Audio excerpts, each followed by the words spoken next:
What's good, y'all? So, I want to talk to y'all again about sugar addiction because I have purposefully re-entered the world of sugar addiction just to see what it feels like again.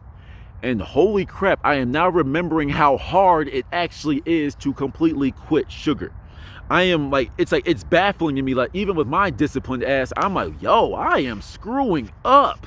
Holy crap, this is really powerful. Okay, let's get back to it. Let's get to it. You have to keep hyping yourself back up and don't give up.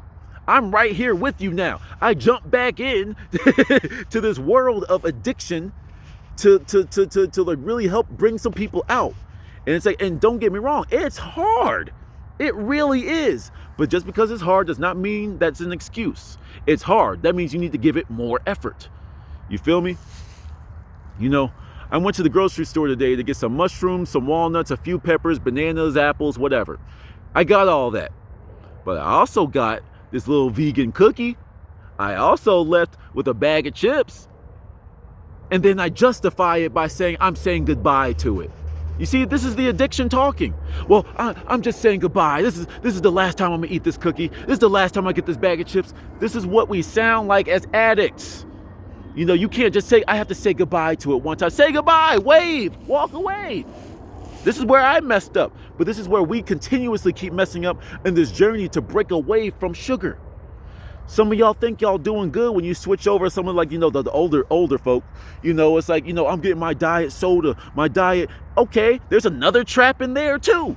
You need that sweet fix. So you just say, well, it's still sweet, but it don't got no sugar in it. It has aspartame in it. Aspartame is a carcinogen. It gives you cancer. It does. Go look it up.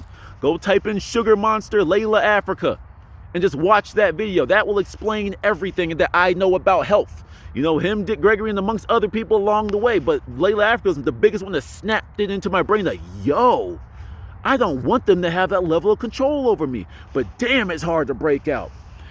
For example, the colors. People have been, talking about it recently.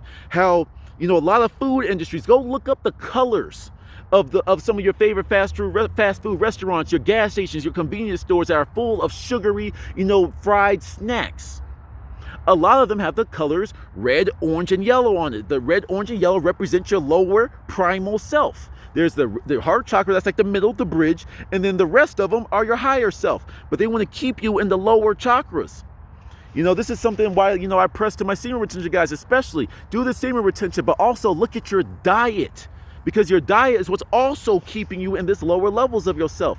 But like, ladies, you want your babies to be healthy while they're in the womb? You can't be eating chips and chocolate covered tacos and those weird cravings that you get when you're pregnant. You can't do it. You can't. Because your baby is eating those toxins. But babe, I got a craving for Taco Bell. Taco Bell is not food. It shouldn't even be called an edible substance, but it stays down for about 10 seconds before it comes out in a watery fashion, if you catch my drift. You know what I'm saying? Everything that we're eating, that you've been taught to eat that's okay, is basically wrong. Now, I know and this is like another thing about health addiction. Well, how organic is organic when it comes to fruits and vegetables? So, okay, you were going to take this GMO apple, okay, let's just say it's a GMO apple, and compare it to Sweet Tarts, to Pop Rocks, to a Snickers. You gonna make that comparison? It's like, don't get me wrong, the GMOs are here to mess us up too, but that has to be a little bit better than the straight up chemical concoction that was made in the lab. At least this one started off in nature. God damn, give me a break here. You know what I'm saying? The sugar addiction is very hard. Just one more bag, just one more trip to that restaurant, just one more. And there's a lot of this. It's a process. But one of the things that can arm you to get you out of this sugar addiction is learning. Why do you think I'm so against well, I was about to say the military, because I have my own beliefs on that. But it's like how I feel about big pharma and Western medicine. When you learn why, like they title the names of their Excedrin, Placatrin, blah blah blah blah zin, blah blah blah here, Primnapathier, whatever. Like, those random concoctions of syllables that they put together. It's like there's a reason why they do that. That makes them marketable. These things are just products. You look at the dude on the corner that's sagging his pants and got a do-rag, you be like, oh, look at that thug selling drugs to his community. Oh my God, how can he be so disgraceful? Yes, CVS Pharmacy. Yes, I would like to pick up my prescription, please. That same prescription that's going to give you a whole bunch of side effects, that they have another thing that's going to give you another side effect, so they'll give you another thing that you got another side effect, that they'll give you another thing. You see what I'm saying? But they're wearing white coats, so they could be trusted, right? Didn't they say never take candy from a stranger? But yet you don't know that person at the window that just gave you your pills. That's crazy.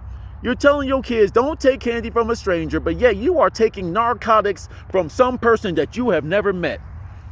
And you can see where this can extend to, but we ain't gonna go that far with it. We don't keep it on sugar. You know, sugar isn't everything. When you really become hip to like where all the sugar is, you start to learn its different forms. That's why I'm telling y'all, go look it up. Go watch that VHS quality tape and learn. The sugar is everywhere. That's why it's so hard for you to quit. Even when you think you're quitting, you didn't. Because then you start to learn what starches are. You know, the breads. And you realize that's just more sugar. And then sometimes that bread even has sugar as an ingredient in it. You know, but those grains break down. There's certain grains that don't fuck with you as much. But nevertheless, it's like, you know, you just start to feel how foods make your body feel. You be like, yo, I don't want to keep doing this to my body. And the easiest way to get out of it is to stop eating sugar. It's hard. It's hard. Just like how some of y'all put sugar in your coffee every single morning. You got caffeine and sugar. That's a double addiction that your body has been programmed to want every single morning. And when you don't get it, you literally go through withdrawal symptoms. And you think it's okay? That's the way the world works. As long as enough people are doing it, it's okay. No, you're all poisoning yourself. Every single day you're drinking the Kool-Aid called coffee.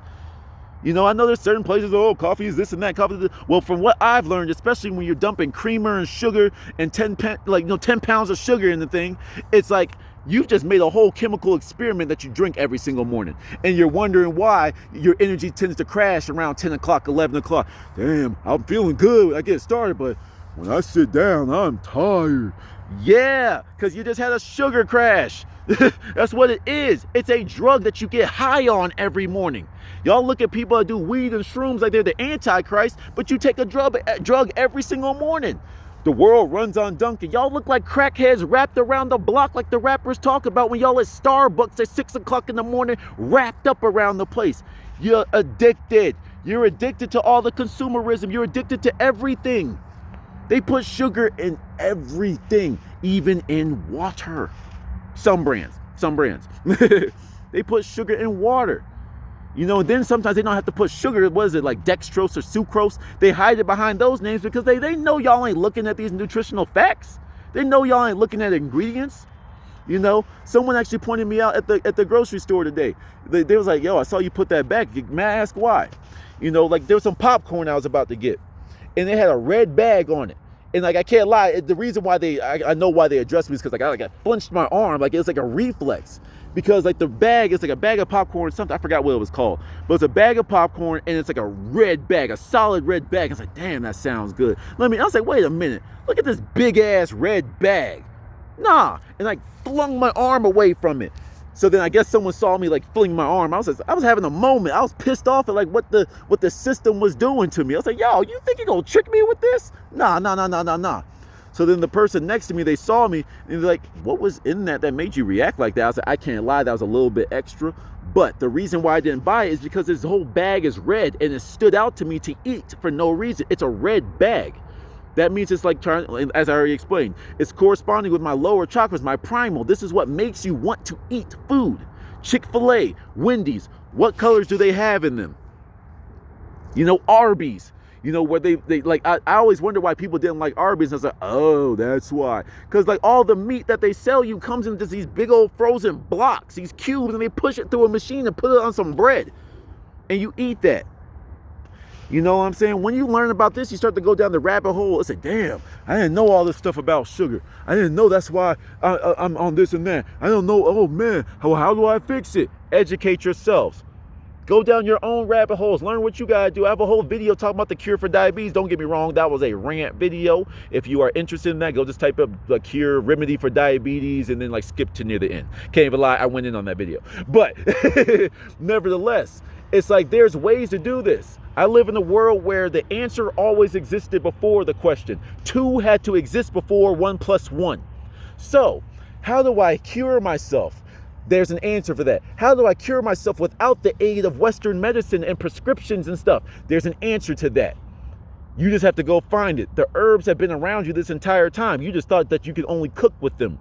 You can make teas out of these things. You can smoke some of these things. You know, you can do whatever. You can make baths out of these things. You can do so many things to break the sugar addiction, but some of y'all don't want to admit that you're addicted. You know, what do they say in AA? The first step is admitting you have a problem. Most of you motherfuckers have a problem with sugar. I'm so serious. Most of you do. Because I do. At this very moment, I do. So I know you do. I'm just conscious of it. You aren't. I'm just trying to knock you upside the head, but hey, you have an addiction. You need to fix it. This is what's causing your early death. This is what's causing your bones to be weak. Sugar strips certain things. I forgot how it was explained. That's why I said go do your own research. But like it strips your bones of like, you know, the minerals that it needs. That's why people look so old or frail, because they've been eating little candies since they were little tots. You know, they're using the old language. You know, since they were tots, since they were a young lad, they've been eating candies and sugars and all this type of stuff. Plus all the stuff our grandparents went through, thinking lead was safe, thinking asbestos was okay. You know, it's like, yo, this is why old people look the way they do, because of decisions that they didn't even know that they were making. They didn't know they were making these decisions because that level of information wasn't readily available yet. But you're going to go down the rabbit hole, I promise you. But pay more attention to how much food you eat has sugar in it. Go without it. Go without it and see the withdrawal symptoms. Go see how cranky you are. Go see how low your energy is. Go see where all your drive goes. Pay attention. Pay attention to when you eat all that candy and stuff. Pay attention. You want to be a 20, 30-something-year-old, 40-something-year-old, you're still eating candy. That's one thing I have not gone back to is candy. You know, I'll get some chips, I'll get a cookie, and don't get me wrong, you gotta take them steps. But, you know, it's a hard grind, so you better get to it now. Don't wait till December 1st or the January 1st to start. Make January 1st like the 10th day you've gone without sugar.